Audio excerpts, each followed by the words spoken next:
નમસ્કાર, હું મયુર મેવાડા. આપ જોઈ રહ્યા છો નિર્ભય ન્યૂઝ. આજે વાત કરીશું જન્માષ્ટમી કે જેનું મહત્વ શું રહેલું છે. સાતમ આઠમ કે સૌરાષ્ટ્રમાં સાતમ આઠમનું મહત્વ ખૂબ વધારે જોવા મળતું હોય છે. સૌરાષ્ટ્રની અંદર વાત કરવામાં આવે તો સાતમ આઠમમાં પહેલા તો ખૂબ મોટા પ્રમાણમાં લોકમેળા છે તે જોવા મળતા હતા. તમામ લોકો જે પરિવાર સાથે ભેગા મળતા હોય છે અને ત્યાં આગળ લોકમેળામાં જતા હોય છે.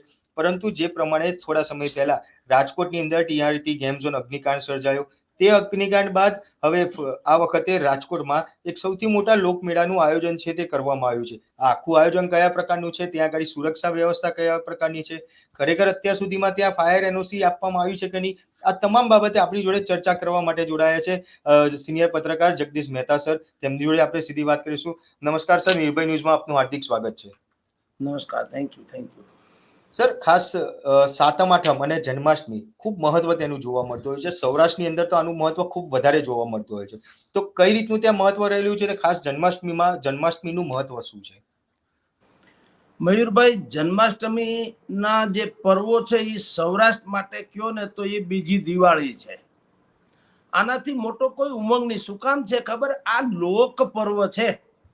આને ધર્મ પર્વ તરીકે ઓછી રીતે જુઓ. દિવાળી પછી તમે લક્ષ્મી પૂજા જે દિવસે આપણે કરીએ છીએ તે બેસતું વરસ, ભાઈ બીજ, આ બધા જે પ્રસંગો છે, લક્ષ્મી પૂજન થી માંડીને બધું છે તો શાસ્ત્રોક આધારિત છે. તમે રાતના એમ કે માં લક્ષ્મીજીની પ્રાર્થના કરો તો તમારું દિવસ વગેરે સારું જાય. દિવાળીના દિવસે તમારે દીવડા બીવડા મૂકવાના, પણ એમાં એ બધું પ્રસંગો છે ધાર્મિક રીતે.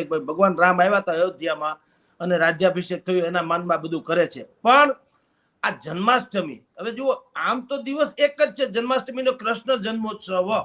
પરંતુ કૃષ્ણ ભગવાન જે છે એને લોકો ધર્મ અવતાર ઓછું ને કર્મ અવતાર વધુ માને છે.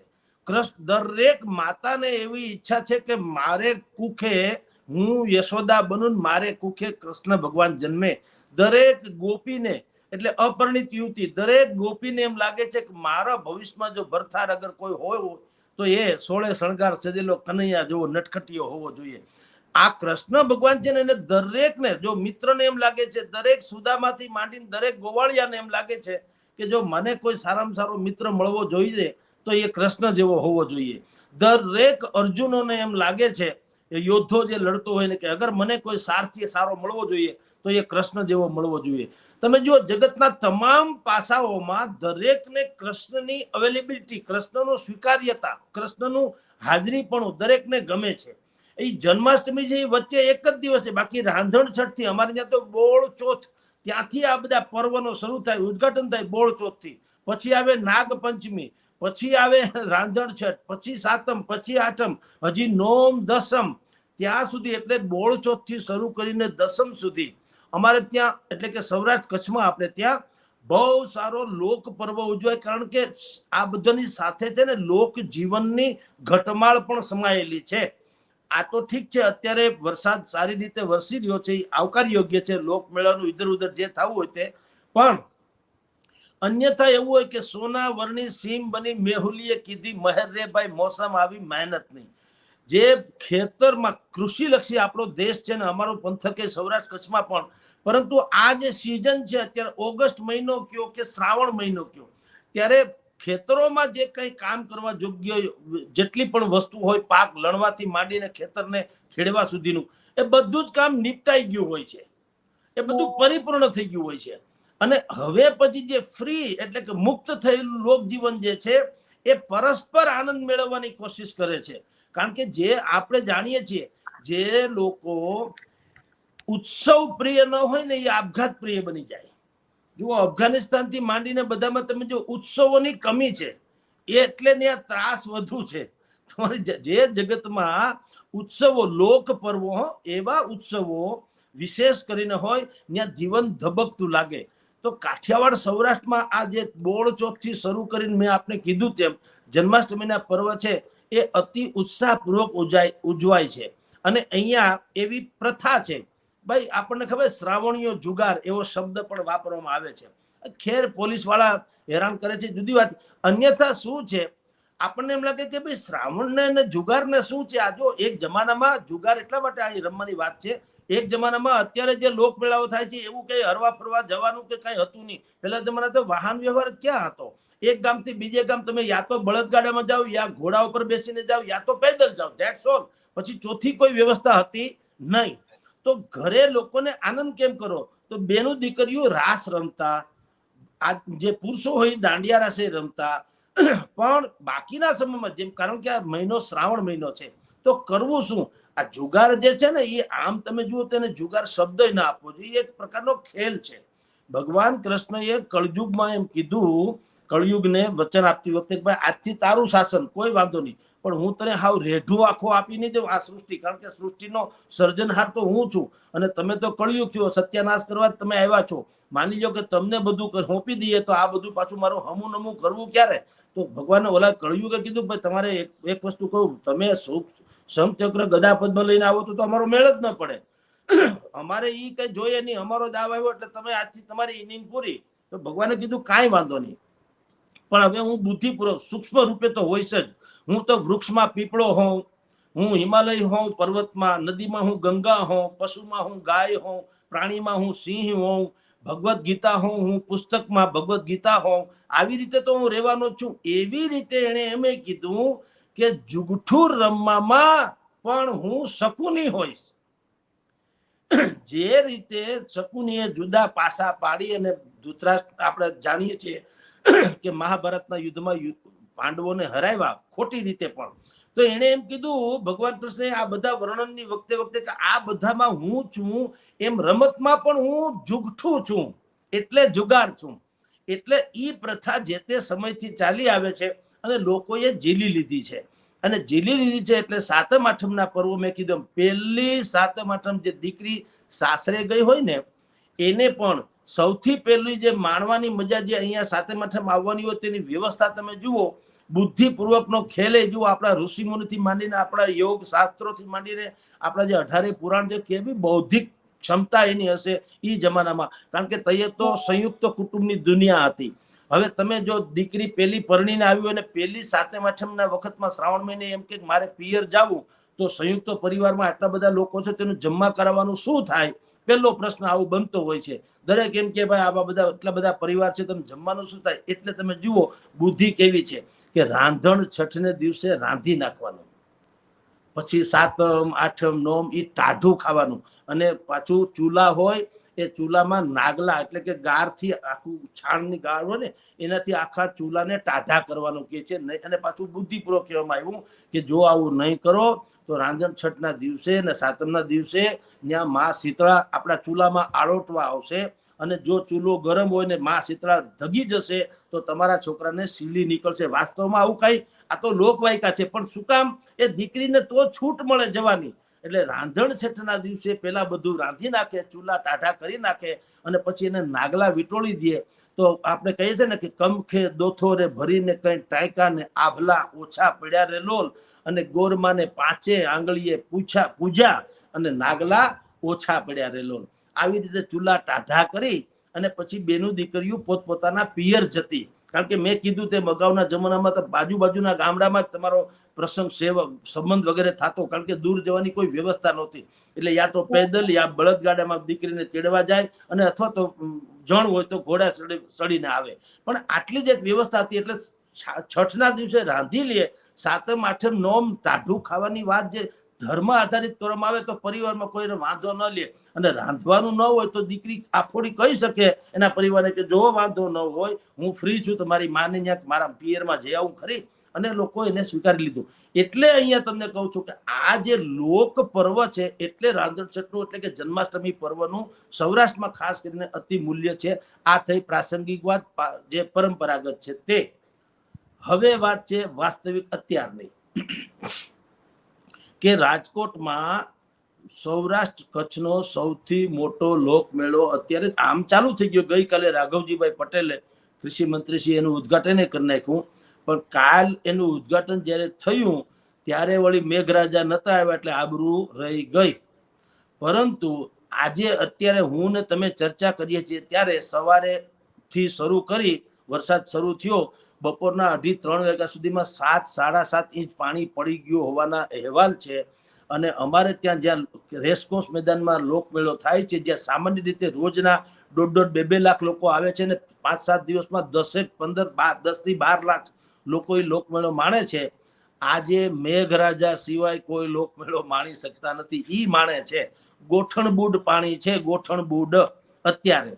અને એમાંય મોટા ફજળ ફાળકાને જે આપે કીધું એવી કાંઈ ચીજ અત્યારે તો કમસે કમ નથી. પરંતુ એનું બહુ મોટું કૌભાંડ તમને કહું. કૌભાંડ એટલે આ બધી લાપરવાહી ને એવું બધી વાત તમને કરું. અહીંયા ટીઆરપી કાંડ થયો રાજકોટમાં, બધા જાણે છે. અને 27-28 નિર્દોષો એમાં હણાઈ ગયા, જીવતા ભૂંજાઈ ગયા. ત્યાર પછીથી સુપ્રીમ કોર્ટથી માંડીને બધા સરકારે પણ એક ગાઈડલાઇન્સ તૈયાર કરી કે હવે પછી જ્યાં આટલું મોટું ક્રાઉડ ભેગું થવાનું હોય અને એમાં જો તો અમુક પ્રકારના નીતિ નિયમો જે ખાસ ફોલો કરવા. એમાં ફાયર ઓનર્સ એટલે આગ લાગવાની સિસ્ટમ થવી ન જોઈએ. એક્ઝિટ ગેટ ને એન્ટ્રી ગેટ અલગ અલગ, આવવાનો જવાના દરવાજા એક નહીં. જેમ કે આ રેસ્કો જેવું છે અત્યારે છે ખરામાં 4 જગ્યાએ રાખ્યા છે. એન્ટ્રી આવવાના પણ છે ને અલગ જવાના છે. પેલાય હતા પણ આજ વળી ઢબુકો જઈને કહેવામાં આવ્યું છે. પેલા કઈ એક જ દરવાજો હતો એવું નહોતું, પણ આ તો તંત્ર ઉલ્લુ બનાવે છે. પણ એ 4 દરવાજા ટૂંકમાં મોકળાશ હોવી જોઈએ. પેલા શું થતું હતું કે જે લોકો અહીંયા એમાં સ્ટોલ લે ને એ લોકો 2 પ્લોટના પૈસા ભરે ને એમાં 3-4 વસ્તુ નાખી દે. પ્લોટ 2 લીધા હોય, એકમાં ફજલ ફાળકાનો ને એકમાં ધારો કે આઈસ્ક્રીમનો દાખલા તરીકે. હવે બેની જે જગ્યા હોય એ 2 જગ્યામાં એ લોકો ટૂંકું કરીને એક ફજલ ફાળકો મૂકે, એક આઈસ્ક્રીમનો મૂકે, એક વળી પાછો ટોરા મૂકે, એક ક્યાં ફલાણું કંઈક મૂકી દે, ધંધો મૂળ કમાવા હાટું. હવે આને કારણે શું થતું કે એકદમ ક્રાઉડ અને બિચારું બધા ચારેકોરથી લોકો માણવા આવ્યા. અને આ મેળો છે એ લોકોનો મેળો તો છે જ, ભાઈ બાળ મેળો છે. એ લોકોએ બાળકોને કરાવવાનો આ મેળો છે. લોક મેળો ભલે કહેવાય પણ સામાન્ય રીતે કા તમે બાળક બની જાવ તો થાય, મોટા હોય તો પણ બાળક બની જાવ અથવા તો બાળકોને રમાડો તો. હવે એને બિચારાને કઈ ખબર પડતી ને. આજ સુધીના મેળા જેટલા થયા સૌરાષ્ટ્ર કચ્છમાં, ખાસ કરીને રાજકોટમાં, ત્યાં આવી કોઈ બીજી મોટી કોઈ દુર્ઘટના બની નથી.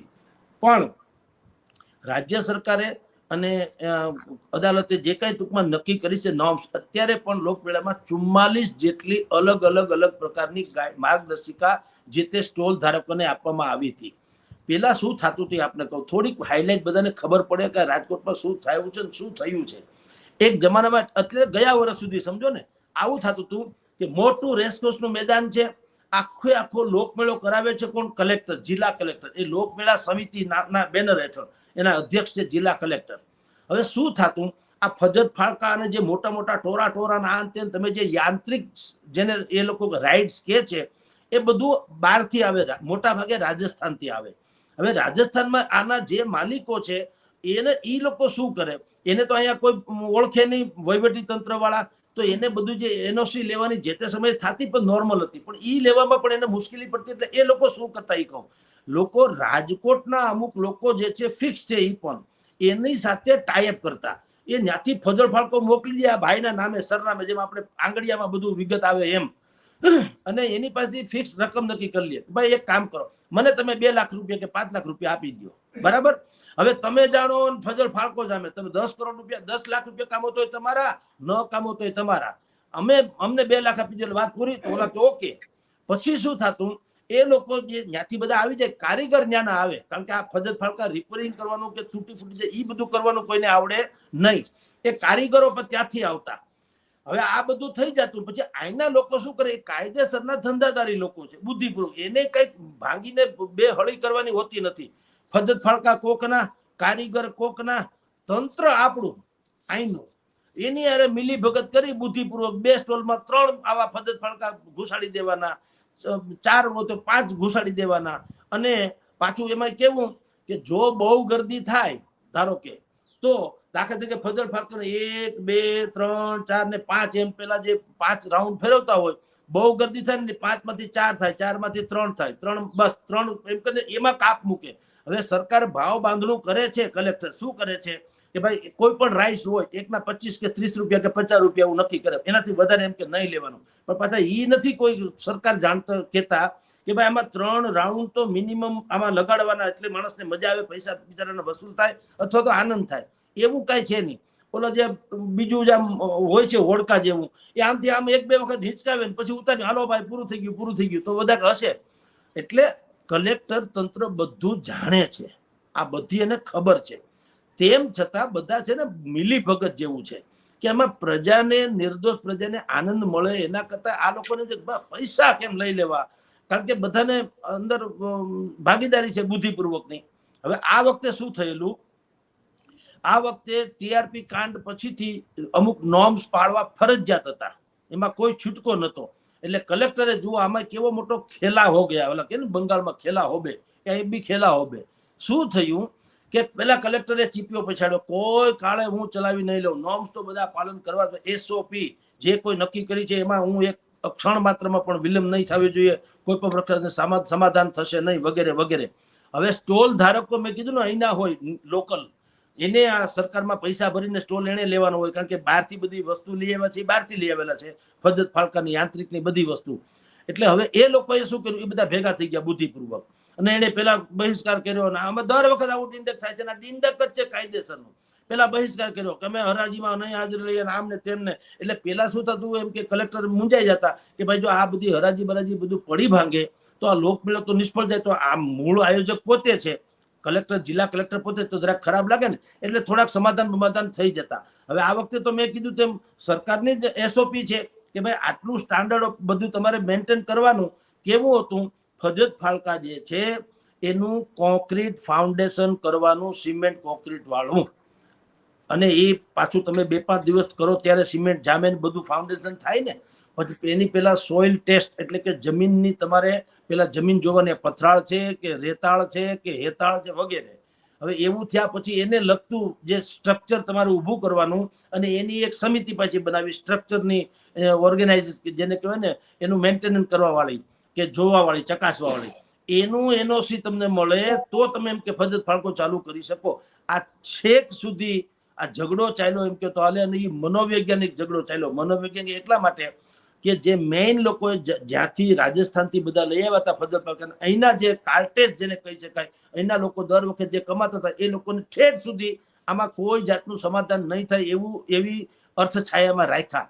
એટલે એ લોકોએ મૂંઝાણા, કરવું શું, કારણ કે એને તો રાજસ્થાન વાળાને તો પૈસા આપી દીધા હોય, હવે એને અહીંયા કમાવાની વાતચીત થાય ત્યારે ને. આ બધો દ્વંદ્વ યુદ્ધ, મનોયુદ્ધ ચાલ્યું. પછી શું થયું, પછી જુઓ સરકારે, એટલે કે કલેક્ટરે બુદ્ધિપૂર્વકનો ખેલ નાખ્યો.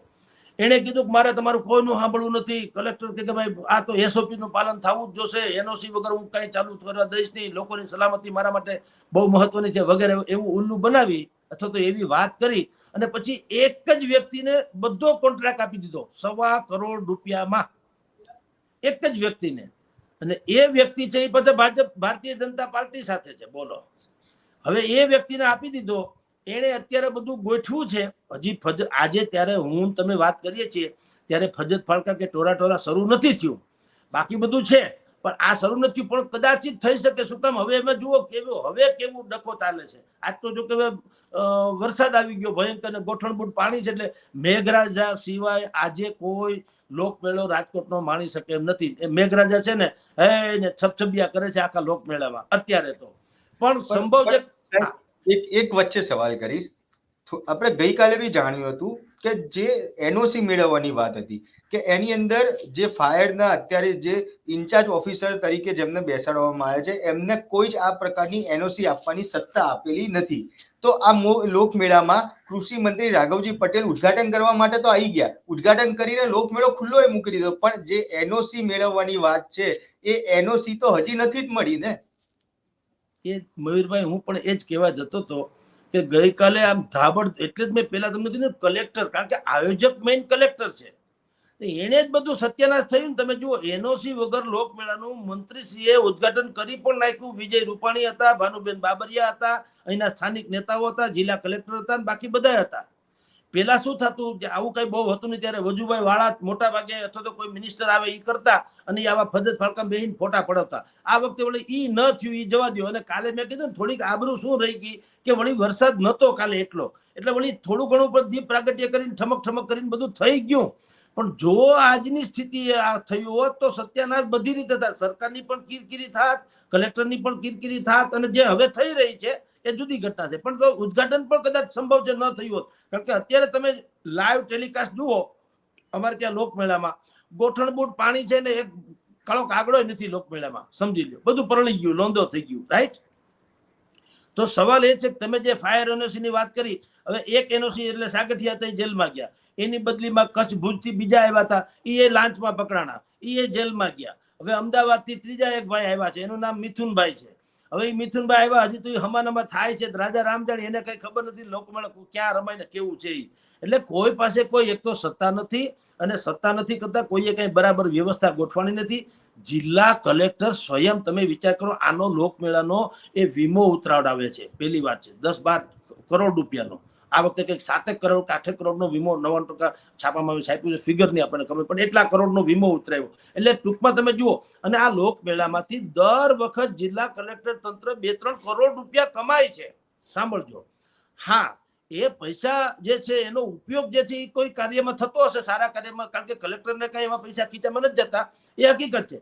પણ મને એમ થાય કે જ્યારે તમને એટલી ખબર પડે કે સૌરાષ્ટ્ર કચ્છનો સૌથી મોટો લોકમેળો છે, અને લોકો અત્યારે આ રીતે અહીંયા લોકમેળો માણવા આવે છે, તો તમે દર વખત કમાવ છો આટલા પૈસા, તો તમે એવું ન કરી શકો કે ભાઈ એક વખત ધારો કે નથી કમાણા, ગોળ્યા એ માની લ્યો, તો તમે ફાઉન્ડેશન કરો ને, તમે કંઈક વ્યવસ્થા કરો ને.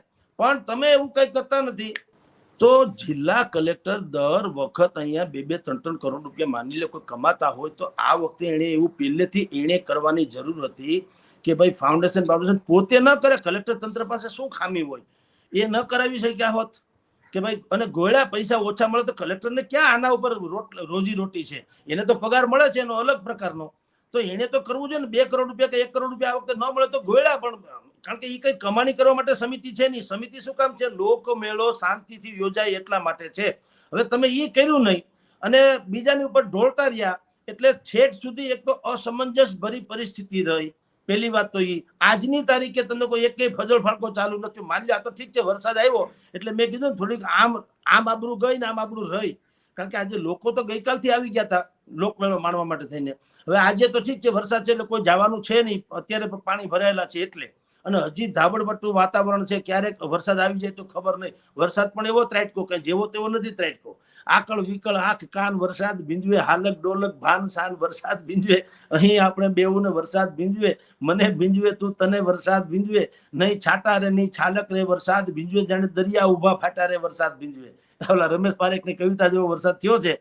4 કોર નદી નાળા ભરાઈ ગયા છે, રોડ ઉપર નદીઓ વહેતી થઈ ગઈ, એવું 7-7.5 ઇંચ પાણી પડ્યું છે. મધ્ય અને ઉત્તર ગુજરાત કરતા ઓછું, પણ તોય છતાં 7 ઇંચ પાણી પડ્યું. અમારે અહીંયા પાણીને જવાની મનાય છે, કારણ કે તંત્ર એવું ભગવાન દયા છે કે આપણે આમ રિચાર્જનું કહીએ તો કરી નથી શકતા, પણ આમ એવા બ્લોક કરી દીધા કે પાણી 1-2 ઇંચ પાણી પડે તો ગમે ત્યાં ગોઠણબૂટ પાણી ભરાઈ જતા. આજ તો 7 ઇંચ પડ્યું છે. એટલે કોઈ લોકમેળો મેઘરાજા સિવાય કોઈ માણી શકે એમ નથી. પણ કલેક્ટર તંત્રએ ધાર્યું હોત તો આ લોકમેળાને બહેતરીન સુરક્ષા આપી શક્યા હોત. હવે એ નથી થયું. અત્યારે એનઓસી વગર મંત્રીશ્રીએ ઉદઘાટન કરી નાખ્યું, અને ફાયર બીજી કોઈ પણ પ્રકારની સુવિધા આમ તમે જુઓ તો બીજું તો શું હતું, ફજળ ફાળકા ન થાય એટલે જે કન્સ્ટ્રક્શન કરવાનું હતું કોન્ક્રીટ, એ પણ કાંઈ થયું નથી. હવે બાકીની સુવિધા જે છે ડ્રોન સિસ્ટમ તમે ધ્યાન રાખશું. હવે એ તો બધી ખાલી વાતો કહેવાની છે, કોઈ ભોજ્યોભાઈ હોતું નથી, અને એ ફેરકડા ઉપર ફેર્યા કરે, લોકો ભિહાયા કરે.